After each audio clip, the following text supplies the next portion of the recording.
Hi, everyone. Thanks again, Sergey, for your contribution to this conference. That means a lot. Thank you very much. And thank you for the board for having me. It's a great pleasure. So what is this all about? So first of all, I have no financial disclosures or conflict of interests with the presented material in this, for this presentation. So what's the issue and what is this all about? How did it happen? So it started with a 70-year-old female patient came in for a CABG surgery, and pump setup was as departmental policy, and post-Lima harvest, heparin was given, and the ACT was above 480 seconds. Cannulas were inserted, and then we went on bypass. CPB was initiated. Full targeted flow was achieved soon after. Everyone was kind of happy. Surgeon was happy. Perfusionist was happy. The cross clamp could be applied, and cardioplegia delivered. And then the surgeon commented on having suboptimal right heart decompression despite the venous manipulation. So he kind of switched and relocated the venous cannula. And the perfusionist applied a vacuum assist venous drainage to the reservoir with a negative of 20 millimeters mercury. That's the setup they choose. I say they because that's the case happening in Kelowna, BC, Western Canada. So you see one tubing going coming from the reservoir is attached to the reservoir and then to a moisture trap, and then a short piece of silicone tubing, and then a Y, and then another line going to the atmosphere, which is clamped, and the other one goes to the vacuum source.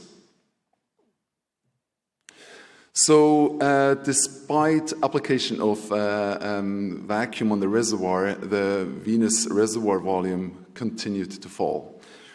Surgeon was definitely unhappy. Perfusionist started to get nervous too, so no improvement with VAVD use. So the perfusionist turned off the VAD at the regulator and removed the clamp from the atmospheric vent, the line you just saw. And then drainage continued to worsen, and the surgeon elected to change to bicaval cannulation. So during this period, during the recannulation, an empty bag on the quick prime line started to fill with air, indicating a positive pressure in the reservoir. So a cap was removed from the reservoir, and then an audible release of pressure was noted. Then the case was completed without further incidents, and the issue was the silicone tube on top of the moisture trap was kinked. So this left the group with questions. Why didn't the safety valve mitigate the buildup of positive pressure in the device? And secondly, was there a wrong or a faulty integrated pressure relief valve? So the group sent all the equipment to the manufacturer, and then it came back with the note of our analysis results of the returned venous reservoir found the product to function as intended. And then also the valve is intended to prevent from catastrophic explosion of the hard shell reservoir. So this is a nice review done by Wang and Undar in 2008, in talking or stating the advantages and the disadvantages of the use of VAVD. And advantages, as we all know, it permits the use of smaller venous cannulae and also allows us to use less priming volume. And it increases the venous drainage, and you have less air blocks in the venous line, and also maintains an emptier heart. So, happier surgeon. And VAVD is obviously cheaper than the KAVD, which is kinetic assist venous drainage, done by a centrifugal pump. Disadvantages, so blood trauma if vacuum pressure is too high, so hemolysis is an issue, air entrapment in the venous line, and it complicates the existing CPP circuit, and it may lead to serious accidents. So the group has done a lit review, and it's hard to find any literature about this incidents or this topic. You find these are two publications done in 20 years ago, in 2001. One group from London, England, Cheng, Gary, and et al., and also one group from Dallas, Texas. And they had like similar issues, like an overpressurization of the venous reservoir. And that's a publication from Mate, this group from Boston, on a 4.5-year-old TET patient for a TET repair. And yeah, they had serious incidents with air up the venous line due to an overpressurized reservoir. So there is literature, and this is the latest, but it's from 2013 from Burke and Locke.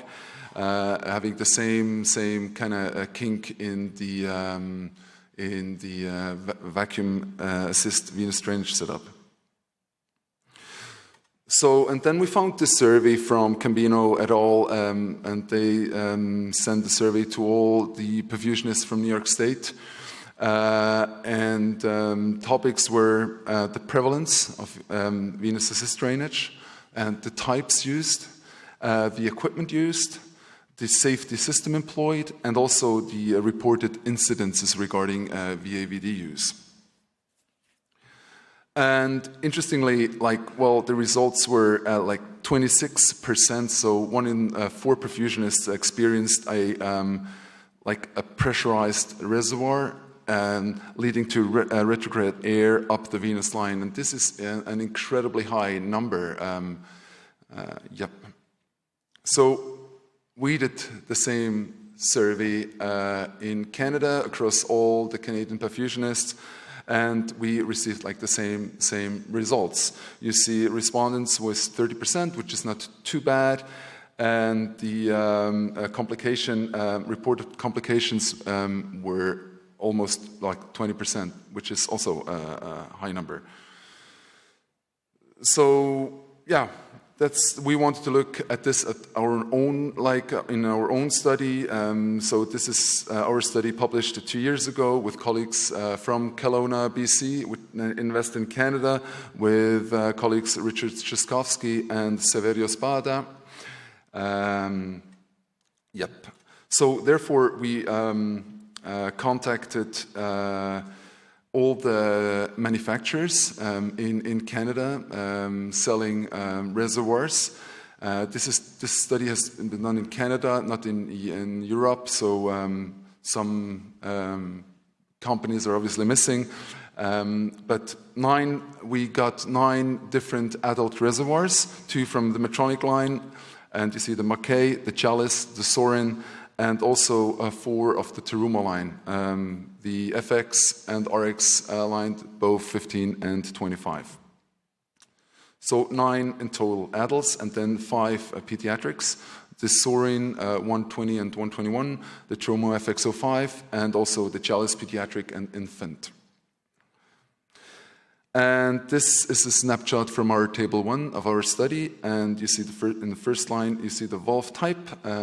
That's the second line, and you see 2 different types of valves, integrated pressure relief valves. So one is the duckbill. It's usually integrated in LV lines, and the other one is a ball type valve. It's literally a ball on top of the reservoir, and if the pressure increases, the ball elevates and pressure is relief. And then you have a second line, like the positive pressure relief, a wide range of reported pressures, and some that's reported in their IFUs, and some are not reported at all. So what were our study objectives? First of all, we wanted to measure the pressure that opens the valve. So actually, when does the valve starts to open? And secondly, to measure the reservoir pressure at incremental increases in gas inflow, so to measure the pressure inside a reservoir. And third, that was to test the use of external one-way valves and also to derive prediction models for reservoir pressures to gas inflow.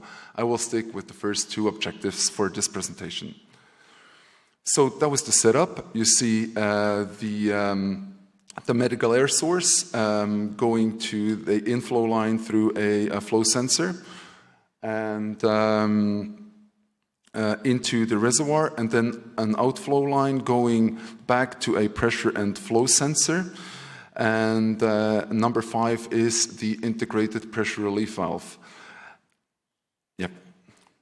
And number 4 is the pressure monitoring line.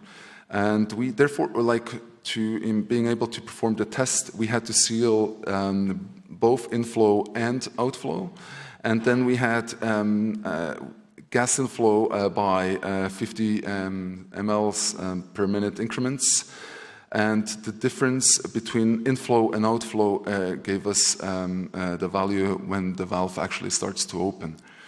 And we always tested 2 of each reservoir, and we took the average. But interestingly, that was normally they had the same value throughout the testings.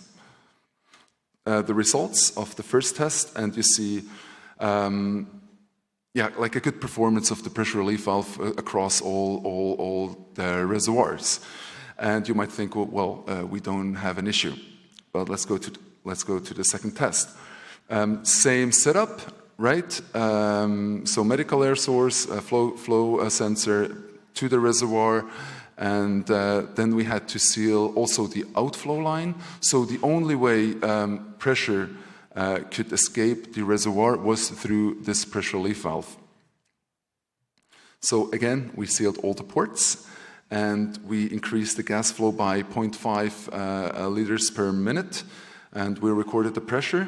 And we all, like mentioned, we always tested 2 of each reservoirs. And this is the results. And you see on the y-axis you have the reservoir and the pressures, and on the x-axis you have the gas inflow. And if you take like 5 liters per minute, you have like a variety of pressures. And the significant difference between those reservoirs.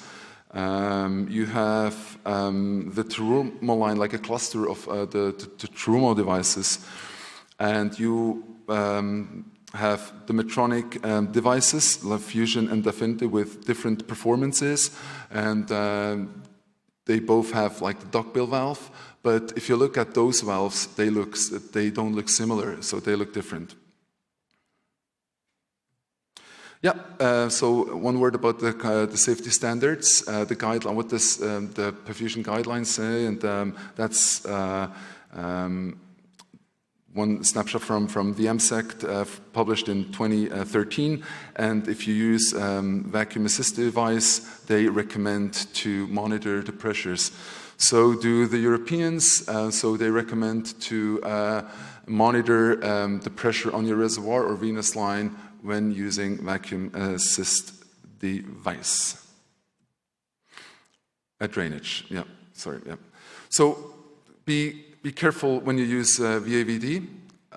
Never replace a integrated pressure relief valve with a cap. Know the risks of VAVD, and do bench testing of your venous reservoirs prior of your clinical implementation. And pressurize measuring device with a visible, audible pressure alarm. Thank you very much for your attention.